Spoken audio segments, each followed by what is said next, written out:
time vibe when they play. It's almost a comedic situations a lot of the times. I think it's embarrassing, but it's completely expectable. What can you do when you're watching them play? We brought a friend to a show at the Palladium. Joel's brother came out with this huge penis with balls. I'm embarrassed to admit this, but it's true. Flying across the stage comes an 8-foot rubber penis aimed at Adam. Adam, of course, jumped all over and started, licking it or something. Do I have anything to say about it? Just another Worcester show.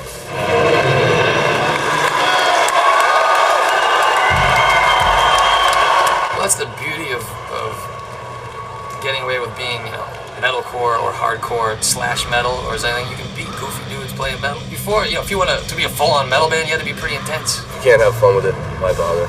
It's music. It's supposed to be fun. We're not one of those bands. Not our vibe. Yeah, we used to have a rule in Lamb of God: no smiling on stage. We take our music very seriously ourselves, and I know they do in the studio as well. But when you're on stage and you're traveling the country, you're here to have a good time, and you hope that the people who came to the show are here for the same reason. You don't have to put on the mean faces and pump the fists in the air and pretend like you hate the world. Not every kid listens to metal because he hates his life. People listen to metal just because they like heavy music, It's so stupid to see all these dudes walk on stage and be like, "What's up? Like my band? Check it out." And act all tough. Chances are, most kids in that crowd can beat up the band. It's cool, whatever. So I go for the opposite spectrum. It just sort of naturally happens. It wasn't pre-planned out to be different per se. Say if you were to listen to music as a blind person, you would think, wow, this is kick-ass music. But if you were to see the music as a deaf person, you'd be like, this shit's fucking wacky, and are they serious or something, you know what I mean? That's the love or hate appeal. Unfortunately, I hate them.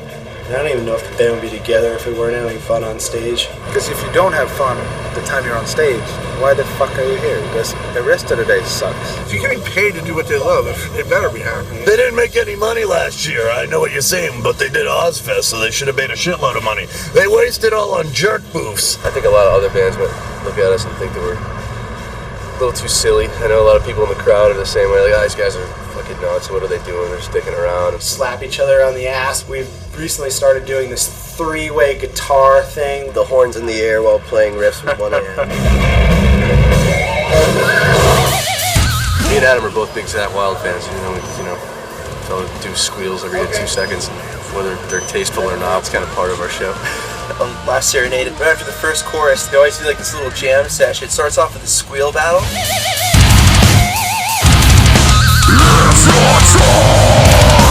And then the next part is a little bass solo thing.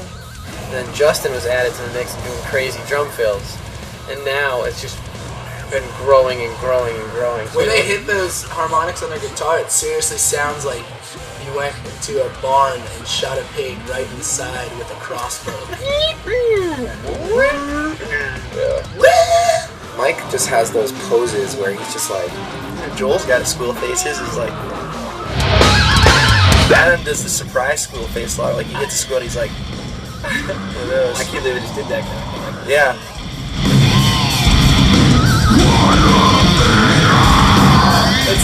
It's super Spinal Tap stuff, but it makes us laugh. I don't know if anyone else is laughing. None of them can play their instruments. Singer's terrible. They play to a track. Everybody knows that. When they're playing live, and Adam, I don't care if this hurts your feelings, because fuck you. Adam's so busy fucking off that Joel's the one that's actually playing the song. Watching Joel fucking play shit like it's nothing kind of pisses me off. Joel, that kid, he's got tone in his fingers right there. He's got tone of God in his hands. This kid can play guitar like you read about. Dude straight up plays like a riff machine. I think he's a little bit in the shadow of that as a guitar player, not because he's any less talented, it's just that's the role he plays. He's the dude, man. He's probably one of the most underrated guitar players in metal today. That dude can friggin' rip. I just don't think I could physically play my guitar at all if I jumped around as much as he does. When I hang out with Joel, we're not playing the show together. The most common thing he'll say is, "Hell yeah." Hell yeah. If you had to guess what he's gonna be like on stage, he's just kind of rocking out. Any moment in the set, you know, peeking through that hair, you can just imagine the words, hell yeah. He's become a little more of a stage presence. He kind of would always be off to the side, just chugging away at his guitar. Now, he and Adam, the two of them, that headbanging, I do worry about his neck. With that wild hair and that, I guess they call a windmill headbanging. Still working on growing the beard where you can beard bang. New style, you know, working on it. Haven't perfected